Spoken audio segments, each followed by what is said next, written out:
All right, let's do it. Welcome back, ladies and gentlemen. This is Weeknights. I am JD, aka He Who Pods. Glasses all up on today. Look at all of that reflection. I apologize. We're working on that. But that makes me also rearview mirror today. Mm-hmm. Who you be? And I'm Dash, aka Dashing D, aka the real king of R&B, aka cool grandma, but not really. I'll see, I got my cardigan on today. So, Yep. listen, I'm cold. Not mad at you. I gotta make sure that I'm okay over here. Um, First Monday of the year. Oh yeah. I didn't even think about that. It is the first Monday of the year. It is. It is. Wow. Um, First full week of the year. First full week of the year. Weeknights anniversary week. That's true. That's true. Mm-hmm, We mm-hmm. started on what, the 8th, right? The Last year. 8th. Yep. Look at Yep. us. So, On our way. well on our way. You ain't sick Um, of us yet? well, while we're here, it's not the 8th yet, but while we're here, thank you to all the new subscribers. We really appreciate you over on YouTube. We appreciate your community and love when you comment and you like and you subscribe. We appreciate that very much. We try not to come here and hammer that down your throat like Right. they do other places. Right. We appreciate seeing the numbers go up. So Other places, as soon as their show starts, they be like, but before we start, don't forget to like, comment, and right, subscribe.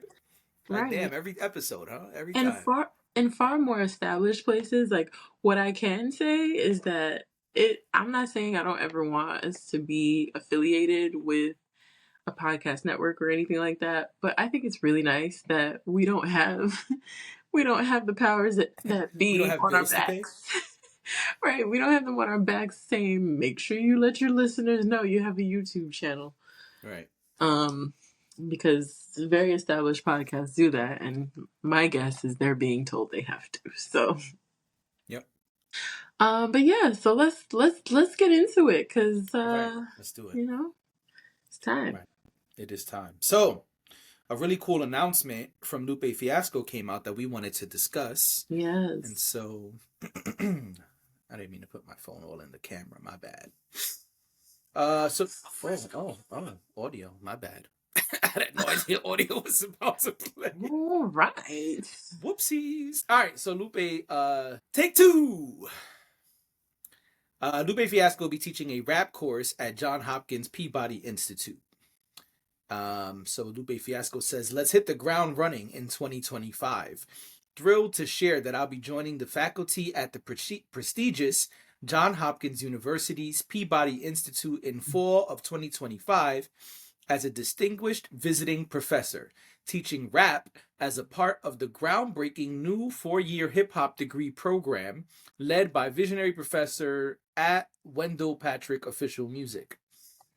The Peabody Institute is one of the oldest music conservatories in America, world-renowned for its rigorous training and for producing some of the world's greatest musicians, and I'm honored to contribute to this legacy doing what I love most, rap.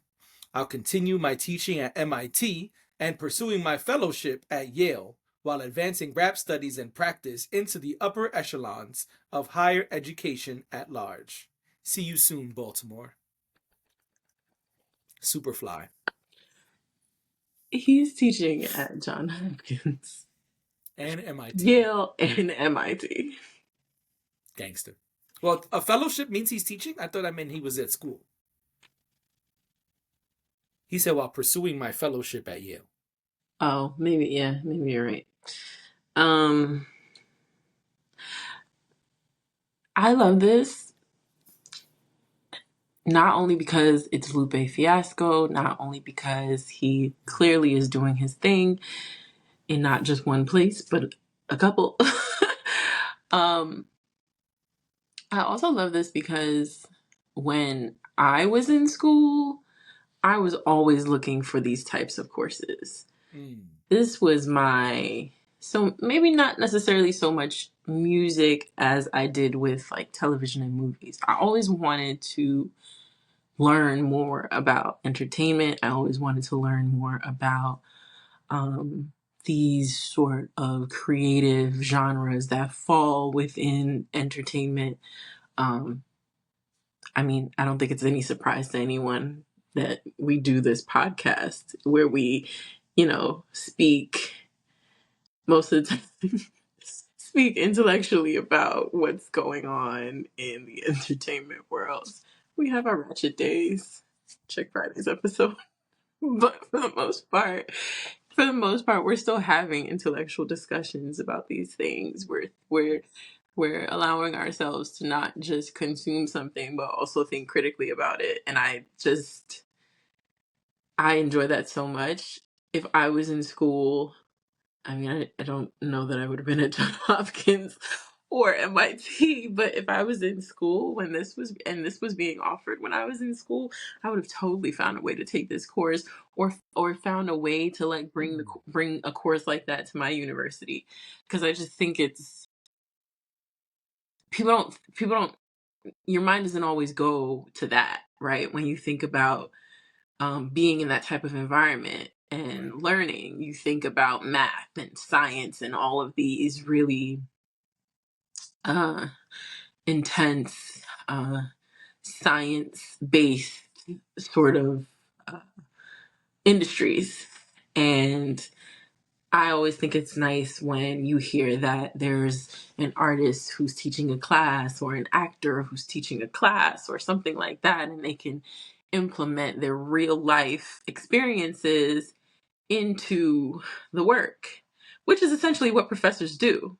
Like Right. if you get I don't know, a professor who specializes in I don't know, communication styles, chances are they've actually lived it in their lives in some way, right?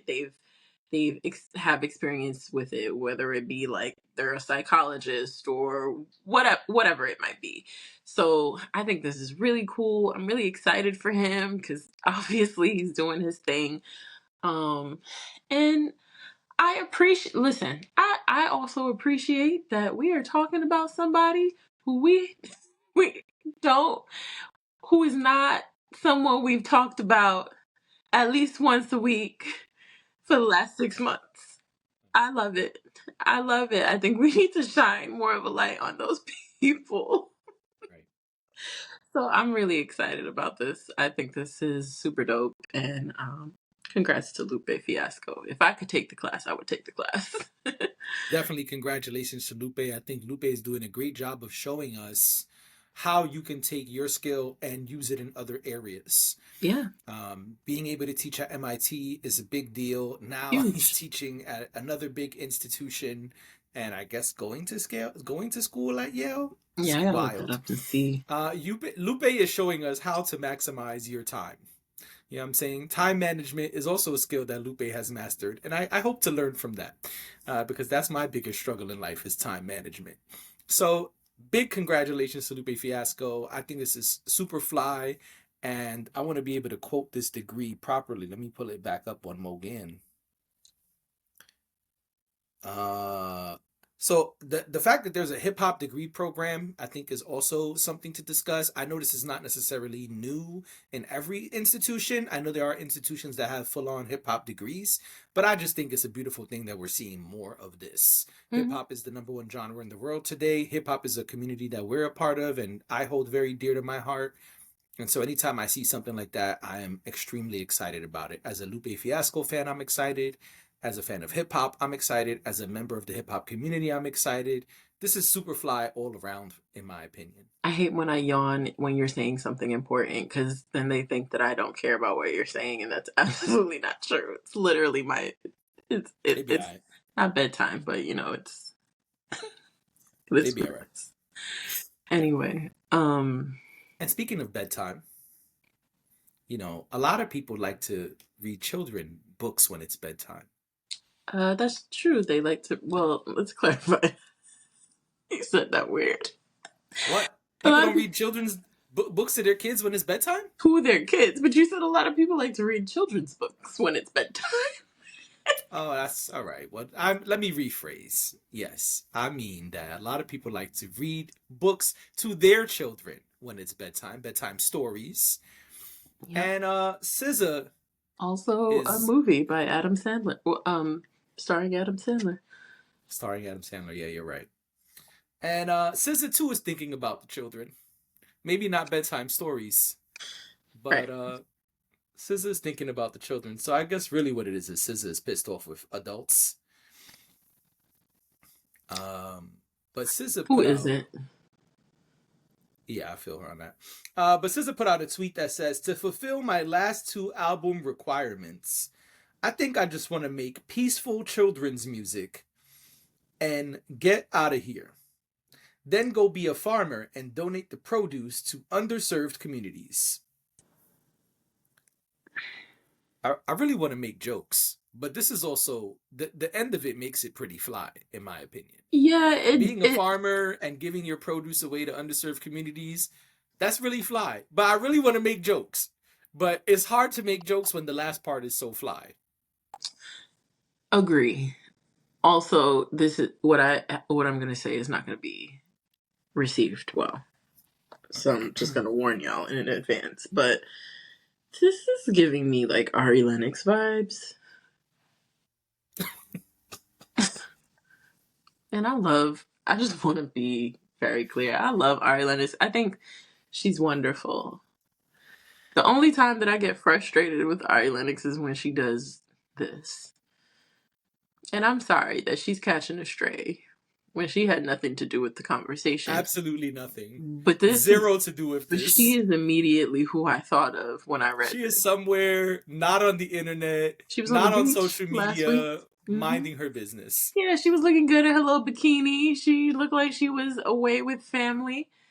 I hope she's having a blessed new year. But this is what that gave me. It gave me like, I'm mad at everyone today. Let me go tweet. Yeah.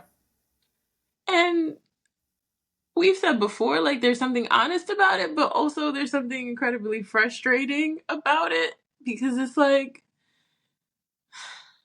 it's fine if that's what you're gonna do, then you could do it. But sometimes it's just, they're just venting. And it just be feeling like these girls don't have group chats to go to. They want Twitter to be their group chat. I hate that. I hate that. You could add Cardi and Offset to the list. You could add Remy Ma and Papoose to the list. Like, there's a bunch of people that we could just add. Meg The Stallion. Nobody's exempt from what I'm saying. Like, we're not your group chat. We're strangers. We're not your group chat. Go vent in your group chat. And if you don't want to go vent to your group chat, there's got to be someone. And I pray that everyone has someone that they can go to. And I know that everyone doesn't. But find someone who will listen to you.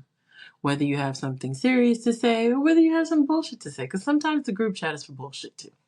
Absolutely. Sometimes you just want to tell a little joke. I think the group chat be for bullshit more often than not. Oh, absolutely. I be in the group chat getting all my bullshit off. That's where you're supposed to get your bullshit off. I be in the group chat like, yeah, see this shit? Yeah, see this? Right.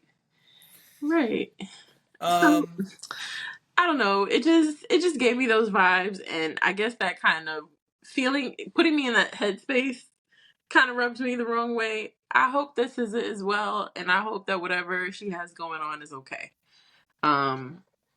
And if she wants to put out children's music, she can certainly do that. I'm not going to listen. Well, you wouldn't be her demographic if that's the case. So That's my point. I wouldn't. So I wouldn't. But sure, I think it's a cool lane to jump into, and the whole farm thing is cool. Like, helping her underserved people is beautiful. It's a beautiful thing. So if she is serious about what she's saying, then more power to her. And that's what makes it hard to get jokes off. Because truly, you know, that is fly. That is super Yeah. fly. Serving underserved communities is always a beautiful thing. And I think that's great. If that's what SZA wants to do, she should go do that. But what I want to say as a person who is a kind of SZA fan, As a is, kindness is a fan. well, I told you before off pod, and I don't mind saying it on pod. I think Control is overrated. Control is not my favorite project. Mm, neither I mine. know that But Control is her first like world famous album. Before that, people love that. she had a project called Z, which I believe is an independent project. No, it says Top Dog Entertainment 2. All right, so I don't even know this album Z. I'm gonna keep it a buck. I see Kendrick is on it, Chance the Rapper. I'm gonna go back and listen to Z actually, probably tonight, because I never even knew this project existed. But since it got like 4 albums out, is my point. You want to retire after 4 albums? Yo, go ahead, son. That's why I want to get my jokes off, because SZA don't even got that many albums out. SZA has 4 bodies of work. I'm not counting When did the deluxes. first one come out? Z is 2014, which I never heard of. Okay, so it's Control, a decade. Control, which is everyone says is a classic. I don't even think that album is all that. I never have. People And I love know they're gonna kill Control. me in the comments, but I'm No, not a big fan of Control. I'm okay to Sorry. stand on the ledge with you. I don't. Control wasn't what did it for me with SZA. I think to me, SZA had to grow on me after Control. I felt like everybody was. It's kind of like I keep bringing up people that have no business in this conversation, but it's kind of like Janae Aiko. Like I know people love her and are obsessed with her sound, and I just I don't hate what she does. It just took me a really, really long time to like get on the same page with everybody else and feel like what I was hearing was something that I liked. So, and even now, I don't. She puts out an album, I don't go listen to it. You know, um, just not for me, and that's fine. But my point that I'm trying to make is that SZA was one of them too, where I felt like it had to grow on me. It wasn't. Yeah, I know people say Control Um, is a classic. I don't feel that way. I only like a couple of songs off of that album. Now, SOS, I love. I I think love SOS is a SOS. beautiful project. And we already went up here and spoke about Lana, which I'm going to be nice and count as a second album, even though technically it's not. It's a Yeah. deluxe. But it's a full body of 15 new songs or whatever it is. So I'll count that. But that means she has 4 projects. She has Z, she has Control, she has SOS, and she has SOS Lana. That's 4 bodies of work. If you want to retire after 4 bodies of work, boo boo, go ahead. Go ahead. Go ahead and retire. You listen. I'm fine with just bumping SOS all day. I'm cool with that. You gave me what you needed to give me. But I think that retiring after 4 albums shows us you don't really love doing this shit. And that's okay if you A lot don't. of people don't. And right, that's what I'm about to say. And that's okay if you don't. But then I just want to be realistic about what's going on here. Because mama, you got 4 bodies of work. It ain't like you got 80 albums. It ain't like you got a whole body, like a whole discography Oh under no, your she got a whole belt. body. Well, I'm not even gonna comment because I already commented on it when we did the review of the Drive video. And since then, there's been a lot of beef online between SZA and her fans about her body, and I don't want to add to that conversation. Oh So, well, let me just be clear. I'm being complimentary. I'm not at all saying anything bad about her okay. body. Well, That I was a thought I was complimentary too, but right, and apparently there's that was beef a right now compliment. between Just SZA, her fans, and the body. So I don't want to be, no, I I don't get want any it. beef. I'm already gonna get backlash for what I'm saying about her discography or lack thereof. My point is, you don't You didn't have a have to hit us lengthy with the lack discography. thereof, though. No, but that's my point though. My I point is, know. you online talking I'm about I'm kidding. gonna make children's albums. First of all, I don't know what the fuck children's albums are. Either Maybe I'm alone on this, but I don't know. I've never heard of a children's album. So what's that like? Hannah Montana. Nursery rhymes? Like what's is it? You gonna be singing that once? SZA would Like kill some nursery rhymes though. Like in her own with her own spin on it. You don't think she would kill it? I think SZA gotta chill. That's what I think, and that's what I'm trying to say here. I think it's beautiful. I'm gonna reiterate. I think it's beautiful that she wants to serve underserved communities, and that makes it hard to get the jokes off, which is why I'm not really cracking many jokes. But let's be Right. serious, SZA. You got 4 bodies of work. Yeah. I mean, let's relax. If you don't love the music game, that's fine. And I respect that. That I respect. Now, that's the last thing I will say here is if you hate the industry and the things going on in the industry and you want to get out, then get out. I applaud that. I respect that. But this shit that's going on of like, oh, I'm going to go do this other thing. I'm going to tell the fans how many albums I got left on my contract. I think that shit is super whack. I never like when artists do that. The Game did that eons ago, way before social media was as popular as it was today, and I didn't like it then. Because I'm going to give these niggas last 2 albums and I'm done. Game, stop. We don't. So that's my stance. Can I say something nice about Drake real quick? Drake? I said The Game. What did Drake have to do with this? I know you said The Game, and we heard you, but I would like to now say something about Drake. Sure. When Drake came out with If You're Reading This, It's Too Late. Okay.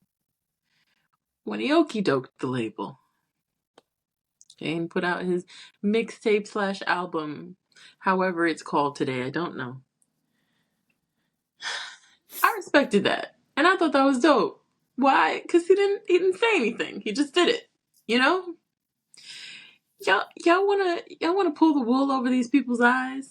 They're watching everything you're saying. They're reading everything you're saying, and you're probably saying it to get a rise out of these same people. Just do it then. But that's the other thing. Announcing that you want to do 2 children's albums, your label may not count them against your record label. Right. I mean, against your contract, excuse me. Because Andre 3000 just said that recently in an interview that his label refused to count the Flute album against his contract. Because that's not what he signed on to do. Exactly. And lawyers will figure it out. You know what I mean? Yeah, absolutely. They'll figure out the argument there. So, I don't know. But anyway. Final topic. I ain't got no segue. You've never announced the final topic like that before. I know. Because I have no segue for this one. I don't even remember. Oh. Peacock dropped a trailer over the weekend. What? I thought it was Netflix. No, and that's why I had to do some research. Yeah, this is not the 50 Cent doc we've been waiting for. This is something totally different. I promise I watched it, y'all. I just didn't realize. It says Peacock. No, you're right. There's a doc coming. It says it's a Peacock original. It even says that in the link to the trailer. Yeah. And it comes out January 14th on Peacock. This is not an ad. They did not pay us. Although they should, or at least just give us free Peacock for a year and we'll review the shows. We'll watch the games. Any of them. Hockey, baseball, whatever you got going on over there. I don't know what... I know they show live games, but I don't even know what sporting events they are. The trailer that dropped, y'all, is called Diddy, The Making of a Bad Boy.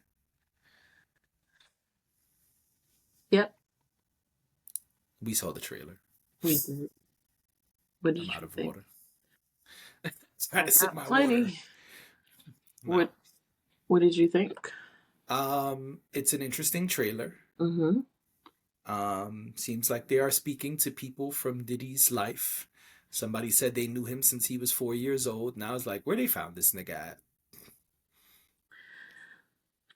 That's what they did to Kevin Spacey. Remember when they I don't know why I'm hearkening back to so many different things tonight, but remember when Kevin Spacey, they found people who knew him from like junior high or high school and was like, I knew something was up with that motherfucker. It was high school or junior high school, yeah, when the guy was like, he tried to jerk him off in the car or whatever. Yeah. I didn't expect you to retell the story. You brought it up. I appreciate you. I appreciate you. I'll be taking my memory pills, you know what I'm saying? And I don't. Which is a gift and a curse. Anyway, what did you think about this trailer? I have more thoughts. I'll come back, but I just, jump in here. The first thought I had was, whenever there's something negative to be said about Diddy, Sarah's gonna be right in the thick of things. Who's Sarah Sarah? don't miss a beat. I don't know who Sarah is. Who's Sarah? Sarah from the band. She's in the trailer. Oh yeah, I didn't even peep that. Which one was Sarah? The blonde lady? No. She has dark hair, light skin. Oh, so maybe I just got to rewatch it. Cause first it was a woman with blonde hair, then it was an Asian lady. No. You might be talking about Sarah. I don't think Sarah is Asian. Oh, okay. Um, No, she's not. But maybe I didn't see it good. Sarah was Yeah, I there. watched it on my phone. Sarah was the one who said she never wanted to be alone with him. Ah, okay. Or no, or excuse me. She said she only wanted, I think she was the one who said she only wanted to talk to him like when there were cameras around. Got it. I believe that's what she said. So she was there, and I'm not saying that because I'm not saying that in support of Diddy. I'm just saying that as like a funny little thing that Right. I feel like she's always kind of whenever somebody wants to have a negative conversation about Diddy, she's She's down. right there.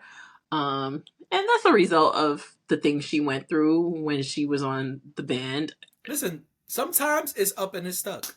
Sometimes it's Right. beef for life. If no one else, I understand that. Gotcha. So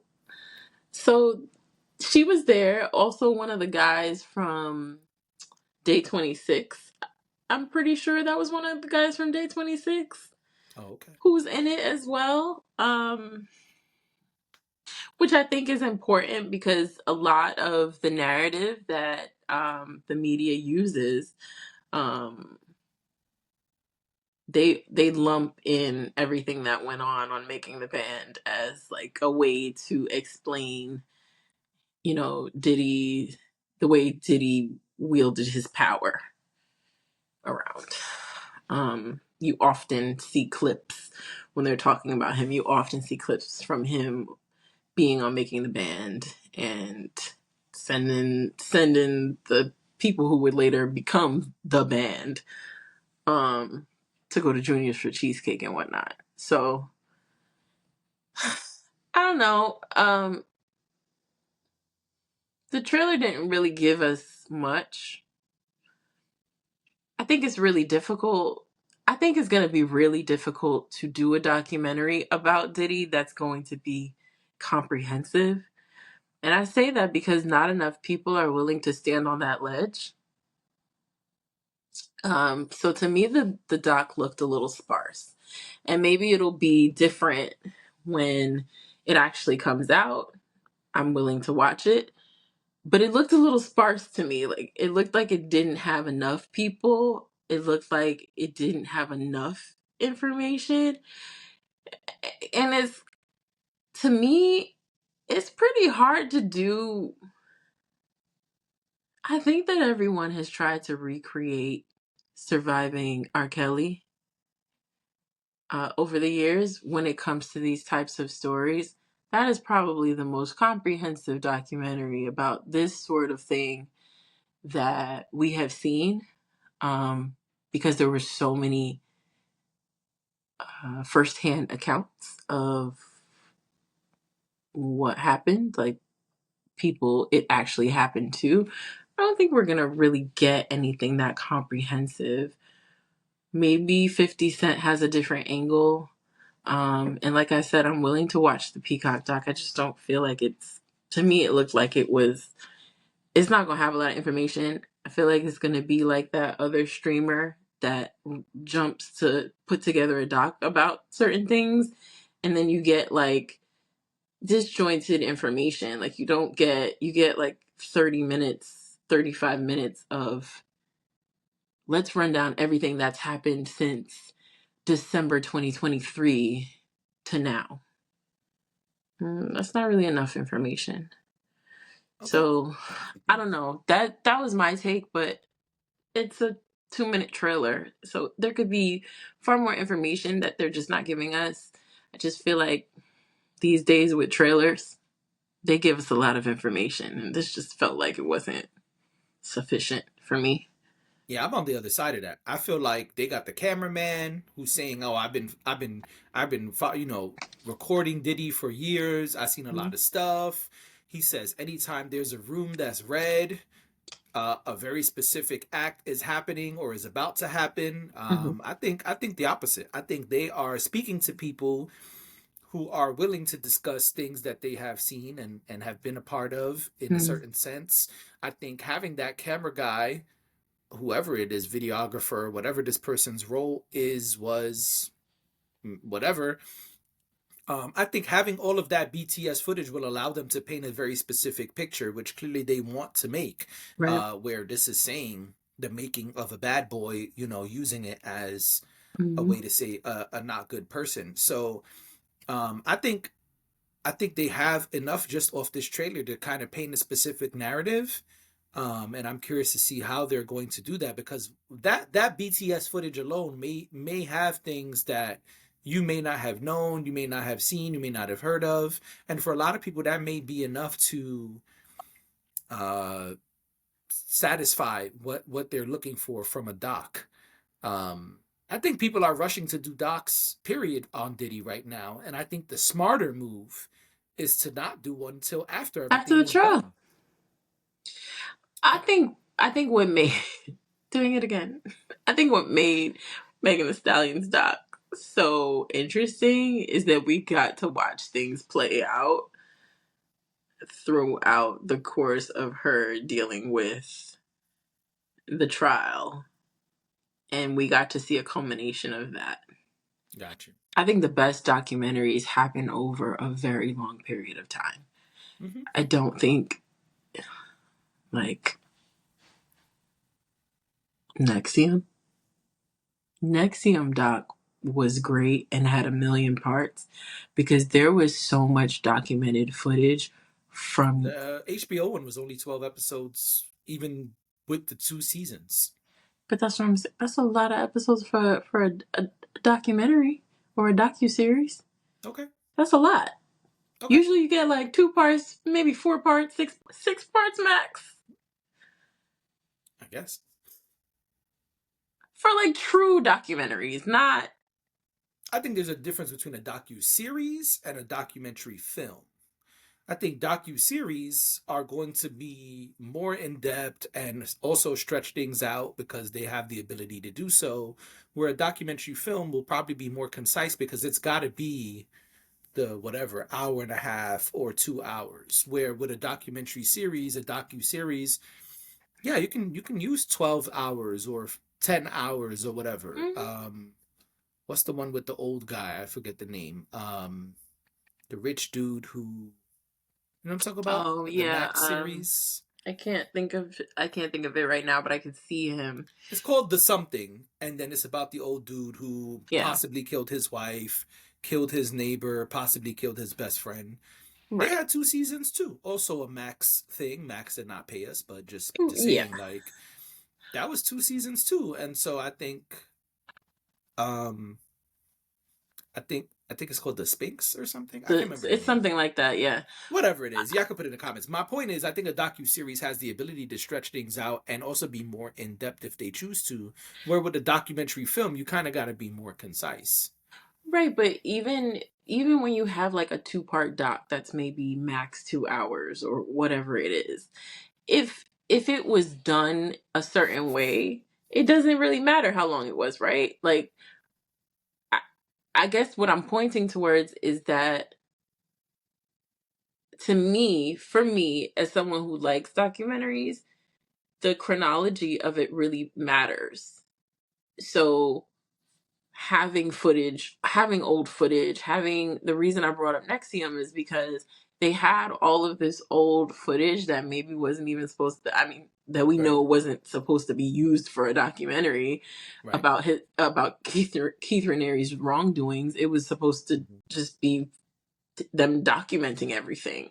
But I know someone else who documents everything and probably when they're ready to will be able to have a whole documentary done about their life because of all their footage.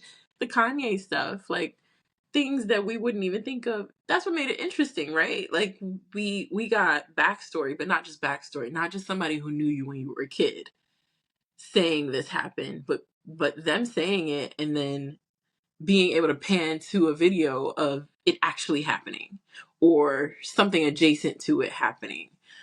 I don't know. To me, those are the better documentaries. And what I worry about here is that we're focusing on a short amount of time and we don't have the full picture yet of what it will be. So now we've got documentaries now, and then what we're gonna have documentaries. Then I'm gonna be documentary out when it Yeah. comes to Diddy. And At I that think that's point, exactly what's going to happen. I think they're either yeah. going to do part two, which is the stuff after the case, Mm-hmm. when it's all over, or you're just going to have another slew of documentaries that come out that then try to paint the entire picture. Yeah, which at that point it's like we lived through it, so Right. it's not gonna be. There's certain documentaries that I saw came out, and I was just like, we lived through this, so it's not of use to me. It's not of interest to me. But yeah, well, Gotcha. you gonna watch it? I'm not against watching it. I mean, we do this podcast, so I would watch it for the purposes of this podcast. Same. If not, no, probably not. Yeah, I would watch it for the podcast. Yeah. It's the gig is the gig is the gig, baby. Sometimes you do things We just for gotta the do what gig. we gotta do. Yeah, no, That's you're right. right. That's You're right. right. Well, this has been a very long episode of Weeknights. First Monday of the year. There you go. And we'll see you tomorrow. Yep. Thank you for being here. Thank you for watching, viewing, all of those things. And we'll see you tomorrow. Bye.